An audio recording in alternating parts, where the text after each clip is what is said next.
The great masters of Meereen, as if calling themselves such could make them so. Thousands of years ago, during the height of the Giscari Empire, Meereen was second only to Old Geese in wealth and glory. A paradise by the sea, if one didn't mind the constant clinking of chains and cracking whips. Slaves built Meereen, and on their backs the city rested like a litter. Then came the dragons of Valyria. The masters of Old Geese would not bow, so they burned.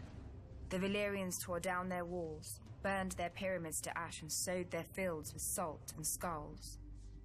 An old slave woman once told me that the Valyrians intended to break the chains of the Giscari slaves, absorbing them into the Valyrian freehold where every man held a vote. But the great masters of Meereen received their new overlords in the great temple, plying them with gold, wine, and all the wealth that slavery had brought them. And the Valyrians instead took up the whip themselves. I do not believe it. As their empire expanded, the Valyrians needed more and more bodies to feed their mines and colonies, when no wage could ever tempt a free man. The great masters merely accommodated their new customers, staying rich as the Giscari Empire crumbled. After the doom fell on Valyria, the great masters worried for their fortunes. By this time, the Valyrians were their greatest providers and purchasers of slaves. Then the Dothraki horse lords swept out of the plains of Essos and proved to be as fond of slaving as the dragon lords before them. The great masters grew richer still.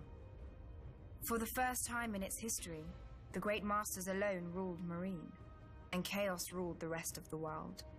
The fighting pit swallowed men who in previous centuries would have filled the ranks of the Valyrian armies. Without these soldiers to maintain order, the wealthy had to buy their own, which the good masters of Astapor were more than willing to sell.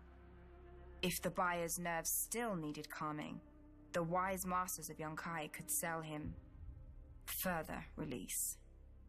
The great masters, the good masters, the wise masters, yet none was so great, good, or wise that they recognized our queen for what she was. Her ancestors had destroyed them, then become them. Perhaps they assumed she would bend as easily. But our queen does not bend. She breaks.